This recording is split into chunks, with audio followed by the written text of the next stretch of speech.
हमने कहा था कि माँ अपने बच्चे के हाथ पैर में, माँ अपने बच्चे के हाथ पैर में काला डोरा बांधती है। अभी अभी कथा में कहा था, आप लोगों ने सुना था। माँ अपने बच्चे के हाथ पैर में गले में काला डोरा बांधती है। क्यों बांधती है? बच्चे को नजर से बचाने के। फिर हमने कथा में कहा था, बचपन में बच्चे को नजर से बचाने के लिए काला डोरा बांधा जाता है, और बच्चा जब बड़ा हो जाए तो माँओं से निवेदन है कि उसके गले में एक रुद्राक्ष, एक तुलसी की माला जरूर बांध देना। बचपन में काला डोरा नजर से बचाता है, और रुद्राक्ष और तुलसी की माला हमारे बच्चे को गलत काम से बचा लेती है, गलत जगह से बचा लेती है। अपने बच्चे को गलत संस्कारों से, गलत जगह से, गलत विचारों से, गलत दृष्टि से, गलत सोच से बचाना है तो अपने बच्चे के गले में एक रुद्राक्ष, एक तुलसी की माला का होना जरूरी है। एक रुद्राक्ष का होना पिना दो। हंसे दुनिया हंसे तो, कहे दुनिया कहे तो, बोले दुनिया बोले तो। महाराज 6 सूत्र में से फिर अगला सूत्र देवऋषि नारद को कहा गया कि नारद, अगला सूत्र है, जो सूत्र है 4थे नंबर का, पंचाक्षर मंत्र का जाप अपने मुख से करते रहो। नमः शिवाय, नमः शिवाय, नमः शिवाय, नमः शिवाय, नमः शिवाय। पंचाक्षर मंत्र का जाप जितना बन सके उतना करो। पंचाक्षर मंत्र का जाप ना कर सको, षडाक्षर मंत्र का जाप करिए। ओम नमः शिवाय। षडाक्षर मंत्र का जाप नहीं कर सकते तो श्री शिवाय नमस्तुभ्यम का जाप करिए। और इतना भी नहीं कर सकते तो जो तुम्हारे गुरु ने तुमको मंत्र प्रदान कर दिया उस मंत्र का जाप करते रहो तो भी शिव कृपा होगी। जो दिया, पंचाक्षर जपो, षडाक्षर जपो, ना बन सके तो श्री शिवाय नमस्तुभ्यम। एक बार जम के बोलो जरा, श्री शिवाय नमस्तुभ्यम जपिए। भगवान शंकर की शरणागति ग्रहण करिए, शिव तत्व को प्राप्त करिए, शिव की शरणागति को प्राप्त। कथा कर रहे, भगवान ओघड़दानी का संवाद कर रहा, देवादिदेव महादेव का संवाद कर रहा। एक सूत्र त्रिपुंड धारण करना, दूसरा सूत्र है शिव के शिवालय में जाकर जल चढ़ाना, तीसरा सूत्र है रुद्राक्ष को धारण करना, चौथा सूत्र है अपने मुख से पंचाक्षर मंत्र का जाप। अपने मुख से भगवान के मंत्र का जाप, पंचाक्षर मंत्र का जाप करना, ये अगला। भगवान शिव के मंत्र का जाप, भगवान शिव कथा कह रहे हैं देवऋषि नारद। ये 6 सूत्र है और इन 6 सूत्र को अगर आप पूरा धारण नहीं कर सकते, शिव महापुराण की कथा कहती है अगर ये 6 सूत्र को आप पूर्ण रूप से अपने ऊपर धारण नहीं कर सकते तो शिव महापुराण की कथा कह रही है कि एक सूत्र अपने अंदर जरूर उतारें। इन 6 में से एक सूत्र भी अगर हमारे भीतर उतर गया तो हमारे देवादिदेव महादेव को प्राप्त करने में देरी नहीं लगे। 6 में से एक सूत्र भी हमारे भीतर।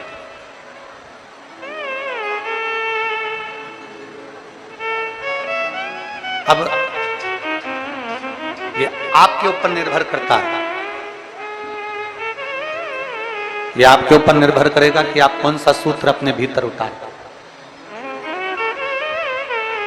चंदन लगाना है मस्तक पर, त्रिपुंड धारण करना है मस्तक पर, या शिव के मंदिर में 1 लोटा जल चढ़ाना है, या गले में रुद्राक्ष धारण करना है, या पंचाक्षर मंत्र, षडाक्षर मंत्र, या श्री शिवाय नमस्तुभ्यम बोलना है, या भगवान शंकर की कथा को श्रवण करना है, या भगवान शंकर की कथा को श्रवण कर कर अपने जीवन में उतारना। ये आपके ऊपर निर्भर है, ये आपके ऊपर निर्भर है। 6 सूत्र में से एक सूत्र अपने भीतर उतारता। शायद देवराज नाम के ब्राह्मण का चरित्र यही कहता है।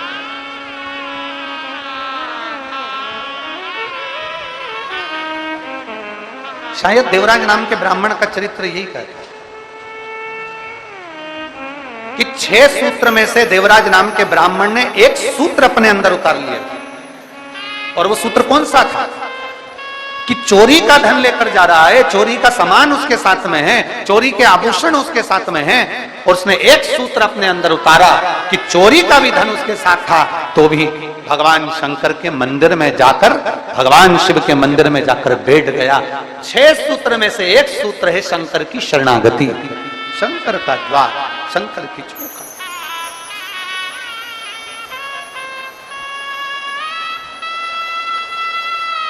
देवराज था ब्राह्मण, ब्राह्मण कुल में जन्म भी ले लिया,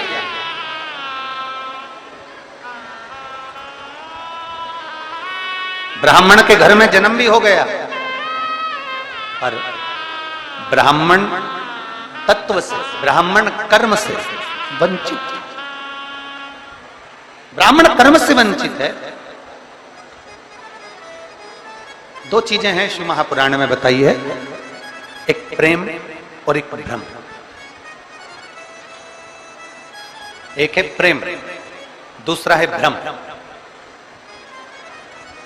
प्रेम बिखरे हुए को भी जोड़ देता है, और भ्रम कोई जुड़े हुए भी होते हैं तो उनको तोड़ देता है। एक प्रेम और एक भ्रम। प्रेम कोई हमारा दुश्मन भी है, कोई गलत भी है, कोई बेकार भी है, तो प्रेम उसको जोड़ने का कार्य करता है, प्रेम उसको संजोने का कार्य करता है, प्रेम उसको जोड़ने का कार्य करता है।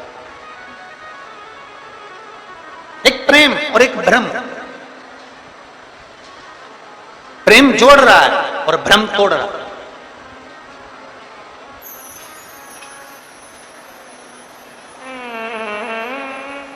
प्रेम का काम है जोड़ना। कोई बिखर गया, कोई चले गया। देखियो शिव महापुराण में एक संवाद आता है, जब भगवान श्री गणेश जी महाराज ने भगवान देवाधिदेव महादेव और माता जी की परिक्रमा करी तो प्रथम गिनती में श्री गणेश जी महाराज आ गए।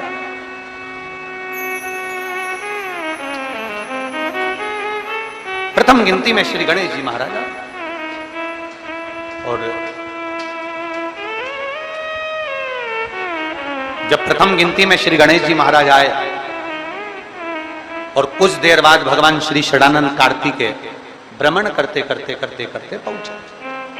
थोड़ा ध्यान देना कथा पर।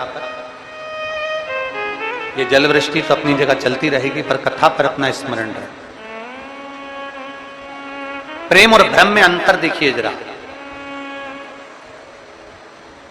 षडानंद कार्तिकेय लौट कर आए, मोर लेकर गए थे, भ्रमण के लिए गए थे। कार्तिकेय बाबा आए और षडानंद कार्तिकेय जी ने आते ही अपनी माता पिता को देखा और देखकर दंडवत प्रणाम श्री षडानंद कार्तिकेय जी ने किया। दंडवत। जब प्रणाम किया तो प्रणाम करते से ही कार्तिकेय जी की आंख में से जल झलक रहा, नेत्रों से नीर झलक रहा। षडानंद कार्तिकेय जी की नेत्रों से, आंखों से जल झलक। अब कार्तिकेय जी की जब आंखों से जल झलक रहा था तो माता पार्वती जी ने ध्यान दिया और मां पार्वती जी ने तुरंत कार्तिकेय के मुख की ओर देखा, और देखते से ही षडानंद कार्तिकेय को देखते ही देवाधिदेव महादेव से माता पार्वती जी ने कहा कि गणेश जी ने आप और हमारी परिक्रमा करी और उसको प्रथम गिनती में लाकर आपने खड़ा कर दिया, और षडानंद कार्तिकेय जो पृथ्वी की परिक्रमा कर कर आए हैं और उनको कोई पद नहीं मिला है, इसलिए उनकी आंख से जल झलक रहा है। आज शिव जी, हे भोलेनाथ जी, आज आपका जो निर्णय है ना, उस निर्णय ने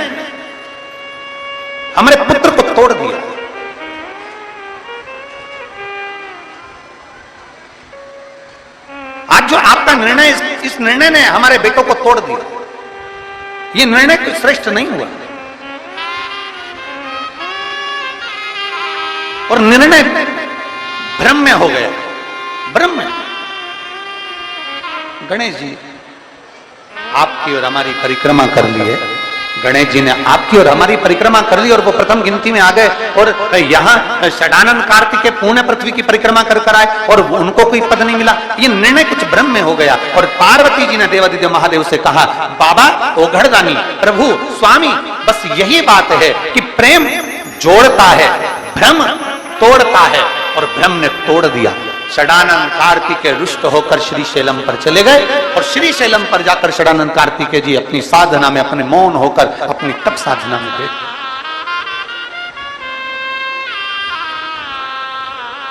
षडानंद कार्तिकेय जी अपनी तप साधना में मौन होकर बैठ गए।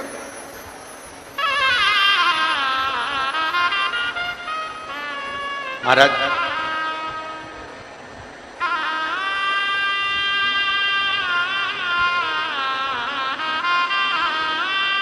घर कच्चा होगा ना तो भी चलेगा,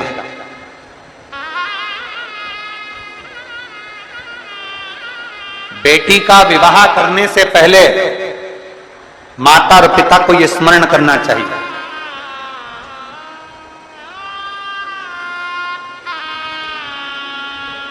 किसी के घर में जाने से पहले आपके दिल में यह स्मरण होना चाहिए, किसी का घर कच्चा होगा चलेगा, किसी का घर कच्चा है चलेगा, पर दिल मन सच्चा होना चाहिए, तो कच्चा मन भी महल के बराबर होता है।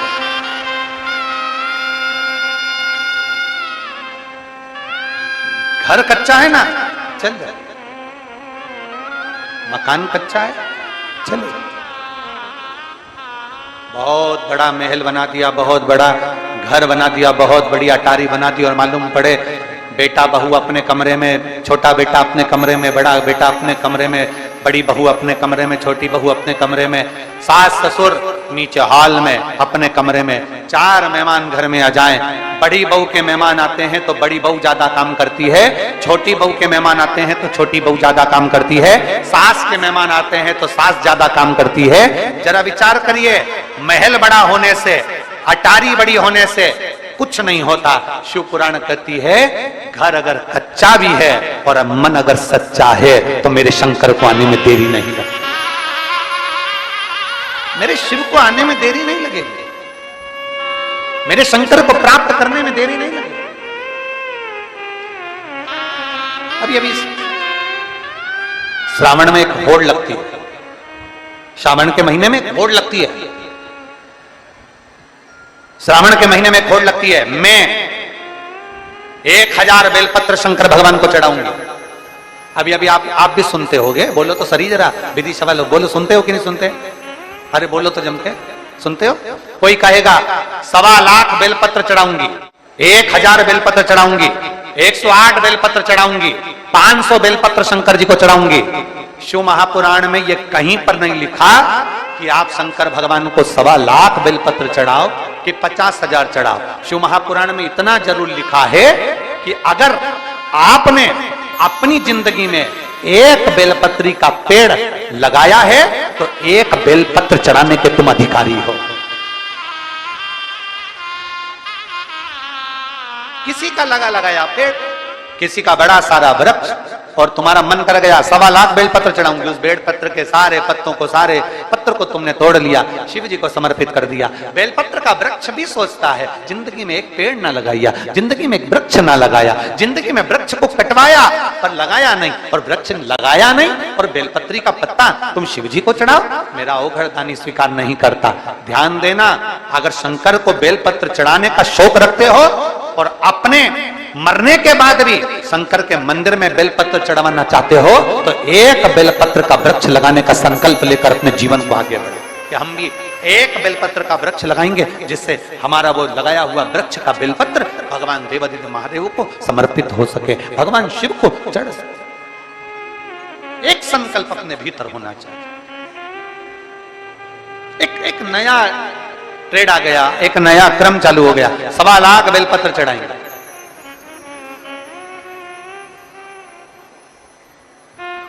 कहां से लेकर आए? तो कहा भगवान नारायण ने 108 कमल के दल भगवान शिव को समर्पित करे थे। 108 कमल के पुष्प भगवान नारायण ने समर्पित करे थे। तो हमने वहीं से ये नियम ले लिया कि 108 बेलपत्र, 108 पुष्प हम भगवान को देंगे। शिव महापुराण की कथा कहती है जरा नारायण भगवान की कथा को तो उठाओ, पहले भगवान के विष्णु पुराण का स्मरण करो। स्वयं माता लक्ष्मी जी से भगवान नारायण कहते हैं, लक्ष्मी आज मैं एक सावन के महीने में संकल्प ले रहा हूं कि 108 कमल के पुष्प शंकर भगवान को दूंगा। तो लक्ष्मी जी ने पूछा, नाथ 108 कमल के दल रोज कहां से आएंगे?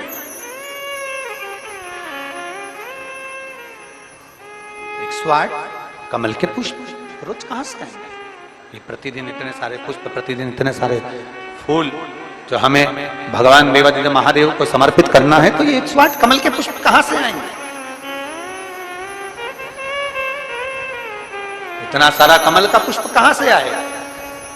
स्वयं मेरे नारायण विष्णु पुराण में वर्णन करते हैं, लक्ष्मी आप और हम पहले इस जलाशय में, सरोवर में कमल के पुष्प प्रकट करेंगे।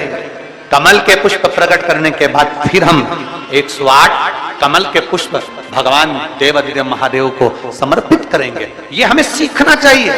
शंकर भगवान को चढ़ाने के लिए कमल का पुष्प जब भगवान विष्णु तोड़ते हैं और भगवान शंकर को समर्पित करते हैं, उससे पहले मेरे नारायण कमल के पुष्प को पहले जल में रोपित कर कर उसका विकास करते हैं, उसमें कमल का पुष्प को पैदा करते हैं, जन्म देते हैं और फिर उस कमल के पुष्प को शंकर जी को चढ़ाते हैं। यह हमारे भीतर होना चाहिए।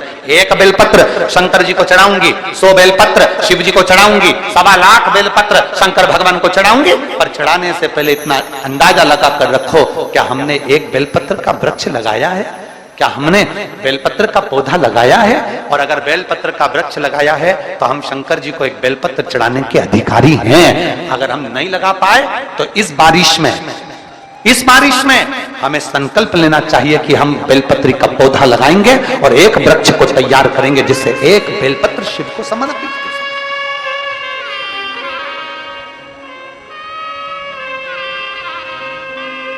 और मेरे बाबा तेरी नौकरी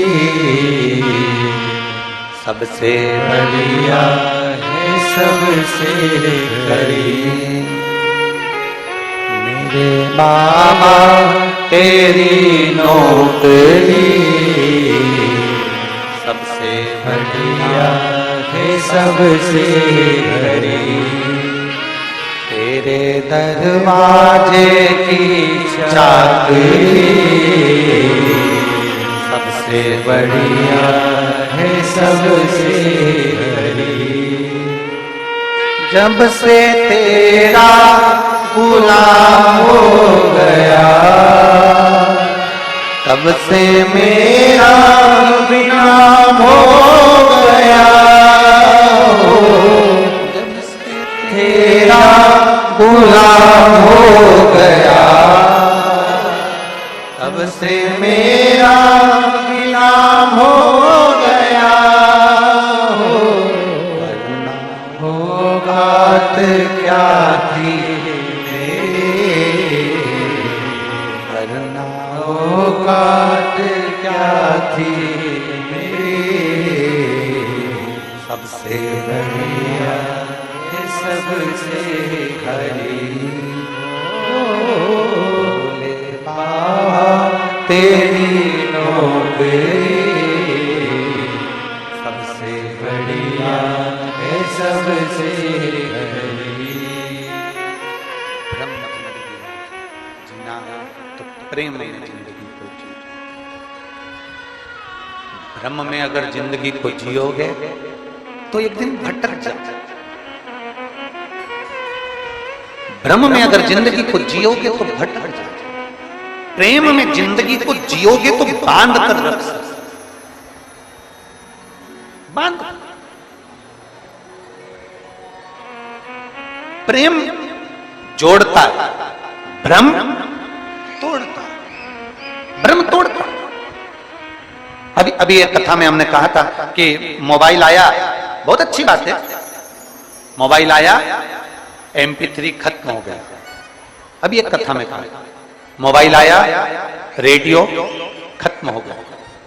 बोलो सही है कि गलत है? पहले रेडियो लोग सुनते थे, मोबाइल में सुनने लगे, खत्म हो गया।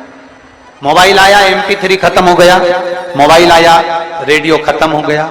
मोबाइल आया, टार्च खत्म हो गई। पहले लोग टार्च रखते थे, अब टार्च खत्म, मोबाइल चला। मोबाइल आया, MP3 खत्म हुआ। मोबाइल आया, रेडियो खत्म हुआ। मोबाइल आया, टार्च खत्म हुई। मोबाइल आया, पंचांग कैलेंडर खत्म हुआ।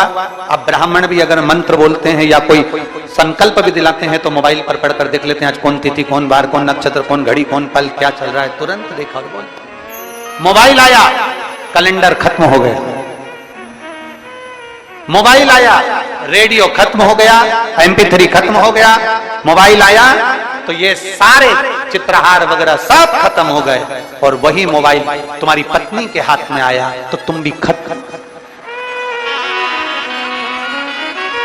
वही मोबाइल आया तो रेडियो खत्म हुआ, मोबाइल आया तो MP3 खत्म हुआ, मोबाइल आया तो टार्च खत्म हुई, मोबाइल आया कैलेंडर खत्म हुआ, और वही मोबाइल तुम्हारी पत्नी के हाथ में अगर आ गया तो तुम भी, फिर तो तेरा क्या होगा रे? फिर तुम जानो और तुम्हारा काम। शिव कथा कह रही, शिव महापुराण की कथा कह रही। अपने चित्त को, अपने मन को, अपनी बुद्धि को, अपने धैर्य को, अपने विश्वास को दृढ़ कर। शतानंद कार्तिकेय जी रुष्ट होकर श्रीशैलम पर चले जाते हैं। माता पार्वती जी विनय करती हैं, बाबा भोलेनाथ जी से कहती है माता पार्वती जी की वो श्रीशैलम पर चले गए, आपने भ्रम रखकर, आपने भ्रमित होकर ये बेटा श्रीशैलम पर चले गए, अब इसको वापस कैसे लाया? कोई चले गया, उसको लाने का तरीका क्या, उसको प्राप्त करने का तरीका क्या? अच्छा, बड़ा सोचनी बात होती है कि कई लोग ऐसा होता है, कोई चले गया, अब उसको लाया कैसे जाए? वो तो मैं मां सरस्वती मानस मंडल विदिशा, माननीय आचार्य श्री रवि कृष्ण शास्त्री जी और इनके साथ की पूरे यजमान परिवारों को, सबको साधुवाद देता हूं। मैं विधायक महोदय को भी साधुवाद देता हूं, यहाँ के नगर पालिका अध्यक्ष को भी साधुवाद देता हूं, यहाँ के प्रशासन को भी साधुवाद देता हूं कि यहां माइक पे नाम नहीं लिया गया कि तुम आओ माला चढ़ाओ, तुम आओ माला चढ़ाओ, तुम आओ माला पहनाओ, तुम आओ माला पहनाओ। मालूम पड़े 15 से 20 मिनट तो माला ही माला, माला ही माला, माला ही माला में निकल जाता। तो मैं माननीय शास्त्री जी को धन्यवाद देता हूँ, बहुत बहुत साधुवाद देता हूँ आपको कि आपकी ये जो क्रम चालू करा आपने, बहुत साधु का। 18 साल पहले की बताया, आपके पास में माननीय पंडित जी बैठे हैं तो उनके स्मरण में होगा, एक बार हम नर्मदा तट पर कथा करने गए और नर्मदा जी के तट पर कथा थी और ऐसी नर्मदा जी बह रही थी और ऐसी कथा चल रही थी। अब वहां सारे सरपंच पटेल सारों का नाम, अब उसमें से लिस्ट में से एक नाम पढ़ना जो समय पर पढ़ता था, उस समय आशीष जी तो पढ़ते नहीं थे, तो उस समय जो पढ़ता था उसने उनका नाम लेना भूल गए। अब भूल गए, कथा का तीसरा दिन था, अब वो इतना उस्ताद नाम लेना भूल गए, उसको आ गया गुस्सा, और गुस्सा आया तो वो ट्रैक्टर लेके आया और ट्राली लेके नर्मदा जी में खड़ी कर दी। ट्रैक्टर लाया और ट्राली में फंसाया और ट्राली उसने नर्मदा जी के अंदर ले जाके खड़ी करी। अब जो ट्राली उसने नर्मदा जी के अंदर खड़ी करी, अब हम भी आश्चर्य में, बताओ, अब कथा तो यहाँ हो रही थी और ट्राली रगड़ दी। अब पहले तो ये स्टेज तो अब बनना चालू हुए, पहले तो ट्राली होती थी, ट्राली पे तखत रख देते थे, तखत पे कथा होती थी, उसी पर हम कथा कर रहे थे और उन्होंने ट्राली लगाई और ले जाके नर्मदा जी में खड़ी कर दी। अब कथा तो अब ये बड़े बड़े मंच बनने लगे। अब पहले तो ऐसा ट्राली लगाते थे, ऐसा टेंट लगा देते तो ट्राली में मंच बनता था, स्टेज लगा दिया उन्होंने, तखत, उस पर व्यासपीठ लगा दी और ट्राली ऐसी आड़ी खड़ी कर दी और कथा चल रही है और नीचे संगीत वाले बैठ गए और खूब भजन कीर्तन कर रहा है। वो इतना होशियार कि उसने ट्रैक्टर फंसाया और वो कथा तो यूं चल रही है, वो ट्राली और नर्मदा जी में खड़ी कर। अब उससे हमने पूछा कि तू ये ट्राली नर्मदा जी में क्यों ले आया? कि उन्होंने मुझे नहीं बुलाया, बस और मुझे नहीं बुलाया इसलिए मेरे से माला नहीं पहनवाई, इसलिए मेरी ट्राली थी तो मैं लिया मेरा। तो मैं धन्यवाद दूंगा विदिशा की इस पवित्र भूमि पर। अच्छा हुआ कि आपने माला पहनाने का क्रम ही नहीं रखा। जो आए प्रेम से व्यासपीठ को दंडवत करें, नमन करें, प्रणाम करें और बाबा का जयकार करें। बोल बम का नारा है, सारी समस्या का हल। एक लोटा जल का प्रतिबिंब हमने आज देखा। विदिशा वालों ने शंकर जी को जितना जल चढ़ाया था, शंकर जी ने तुम पे चढ़ा दिया।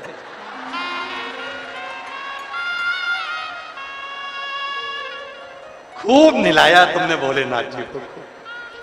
शंकर जी भी सोच के बैठे थे, इतने प्रेम से तू मुझे निलाती है, आज देख तू जा कथा में, आज जा तू कथा में। और बाबा तो बाबा है, भोलेनाथ से निराला कोई नहीं। कौन होगा?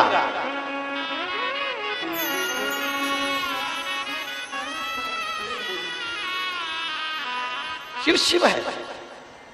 प्रेम जोड़ता, भ्रम तोड़ता, भ्रम तोड़ता। और निवेदन है, भ्रम की जिंदगी नहीं जीना, हमको प्रेम की जिंदगी जीना। हम जितना भ्रम में पड़ते जाएंगे, हम जितना भ्रमित होते चले जाएंगे, उतना हम दूर हटते चले जाएंगे। अगर हम भ्रम में पड़ रहे हैं तो दूर हटते जाते हैं। शिव महापुराण की कथा कहती, आपको मंत्र नहीं आता, आपको तंत्र नहीं आता, आपको साधना नहीं आती, आपको पूजन नहीं आती, आप कोई पद्धति नहीं जानते, आप कुछ भी नहीं जानते, कुछ भी। आप तो कड़प डाकू जैसे हो कि जैसे कड़प डाकू था, उसको कुछ नहीं आता था, बस इतना आता था, कथा सुनी थी, मन में था शंकर जी को जल चढ़ाना है। उसके पास लोटा भी नहीं, पात्र भी नहीं, मुंह में जल भरता था, शिव पर चढ़ा कर आ जाता था। साधारण था, उसको कोई ज्ञान नहीं था, पत्तियां तोड़ता, शिव को चढ़ा देता। क्या भोग लगाऊं? जो खाता था वो शिव को दे, जो खाता। और ये भक्ति, ये विश्वास, ये दृढ़ता। इन पत्रों को कभी मौका लगे ना, इन पत्रों में मोबाइल नंबर रहता है, आप कभी उनको फोन लगाकर पूछो। ना कोई बेल है, ना कोई भभूति है, ना कोई नारियल है, ना कोई मंत्र है, ना कोई तंत्र है, केवल एक चीज है, सारी समस्या का हल एक लोटा जल। केवल एक, आप शिव के द्वार जाओ, आपको कहीं जाने की जरूरत नहीं है, आपको तो सीहोर भी आने की जरूरत नहीं। आप अपने पास में, अपने नजदीक में, अपने पड़ोस में, अपनी गली में, अपने मोहल्ले में, अपनी सोसाइटी में, अपनी कॉलोनी में जो शंकर का मंदिर है, शिवालय है, वहां एक लोटा जल लेकर जाइए, दिल से बाबा से प्रार्थना करिए और बाबा को विनय कर कर वो जल प्रेम से समर्पित करिए। मेरा ओघड़दानी तुम्हारी झोली खुशियों से भर देगा, इतना भरेगा कि बाबा कृपा कर देगा, वो कृपा कर देगा। और खाली ना जाता कोई दर से तुम्हारे, खाली न जाता कोई दर से तुम्हारे, मैं भी खड़ी हो नदी पाए पसारे, अपने से लगा लो गिरा जा रहा हो, उठा लो भोले अपने डर से, अब तो ना डालो, गिरी जा रहे हो, उठा लो। प्रेम जोड़ता, भ्रम तोड़ता। भ्रम किसी भी चीज का होगा वो तोड़ेगा। किसी ने भ्रम पैदा कर दिया, शंकर पर चढ़ा हुआ जल मत पियो, कोई कह दे शिव पर चढ़ी बेलपत्र मत खाओ, कोई कह दे शंकर का मंत्र श्री शिवाय नमस्तुभ्यम मत बोलो, हम उनसे कहते हैं निवेदन स्वीकार करें। कोई जीव शिव की ओर जा रहा है, मदिरा की दुकान की ओर नहीं, शिव पर चढ़ा जल पी रहा है, मदिरा नहीं, शिव पे चढ़ी बेलपत्र खा रहा है, मांस और गलत चीजें नहीं। ये हमारे भीतर एक विश्वास जागृत होना चाहिए कि दुनिया के लोग जो गलत जगह जा रहे थे आज सही जगह पर जा रहे हैं और सही चीज खा और पी रहे हैं। यह हमें गौरव होना चाहिए।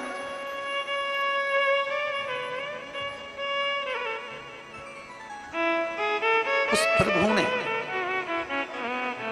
मेरे देवादिदेव महादेव ने, मेरे शंकर ने, मेरे करुणा सागर ने, मेरे शिव ने, मेरे त्रिकालदर्शी ने, मेरे शंभु ने दुनिया के लोगों को जीने की एक राह दी है। चलो चलते हैं शरणानंद कार्तिकेय को मनाने। चले शरणानंद कार्तिकेय के पास। देवादिदेव महादेव माता पार्वती शरणानंद कार्तिकेय जी के पास गए। अब जरा विचार करना, शिव कार्तिकेय जी के पिता हैं, माता पार्वती जी कार्तिकेय जी की मां है। माता और पिता होकर शरणानंद कार्तिकेय के पास जा रहे हैं उसको मनाने के लिए, क्षमा याचना। कार्तिकेय तुम रुष्ट हो गए, कार्तिकेय तुम रुष्ट।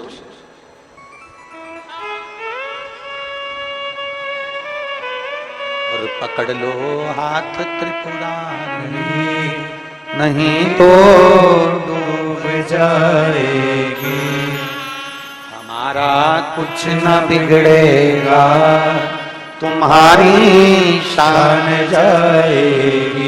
शरणानंद कार्तिकेय जी को मनाने के लिए स्वयं शंकर और पार्वती जी जाते हैं। शिव और पार्वती जी, जरा विचार करिए, एक पुत्र को राजी करने के लिए, एक पुत्र को मनाने के लिए, एक पुत्र से क्षमा का स्मरण करने के लिए स्वयं शिव पार्वती जाते हैं। क्योंकि शंकर साधारण नहीं है, शांताकारम भुजंग शैलम।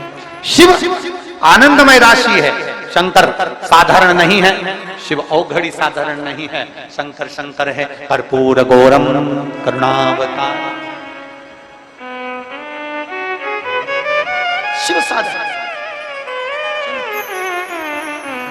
श्रीशैलम पर शरणानंद कार्तिकेय मौन होकर बैठे थे, नेत्रबान। औगड़दानी ने आवाज लगाई, कार्तिकेय कार्तिकेय। कार्तिकेय जी की नेत्र खुल गए। पिताजी आप, हम तुम्हें राजी करने के लिए, हम तुम्हें मनाने के लिए, हमसे गलती हुई कार्तिकेय, भ्रम हो गया था, भ्रम। और आज प्रेमवश हम तुम्हें लेने के लिए।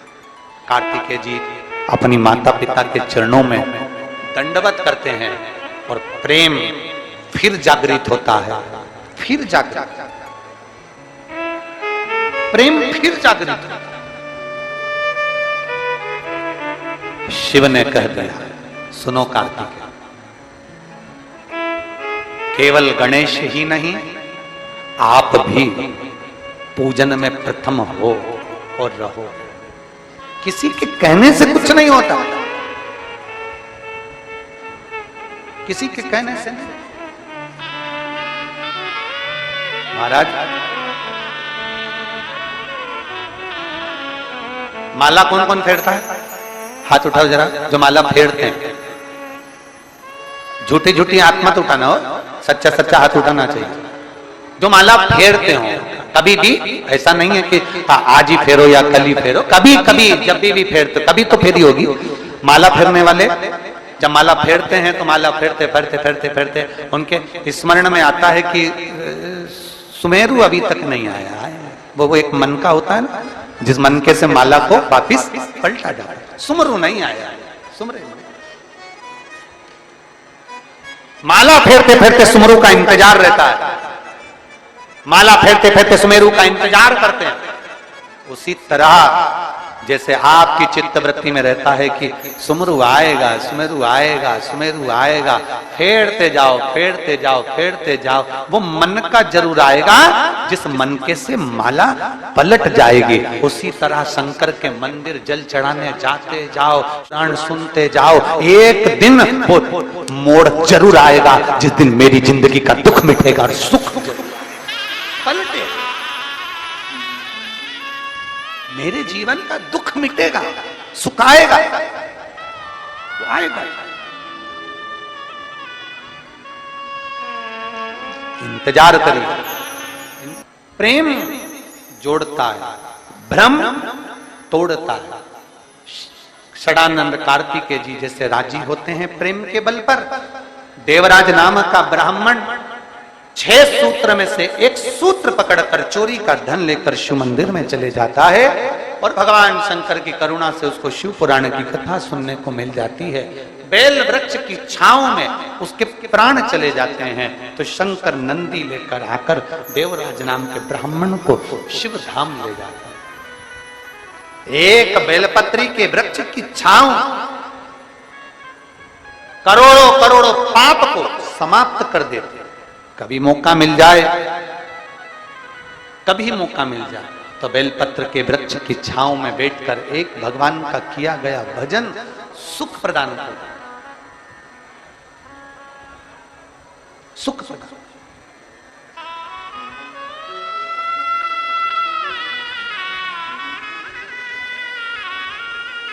समय आया, बिंदुक नामक का एक ब्राह्मण था,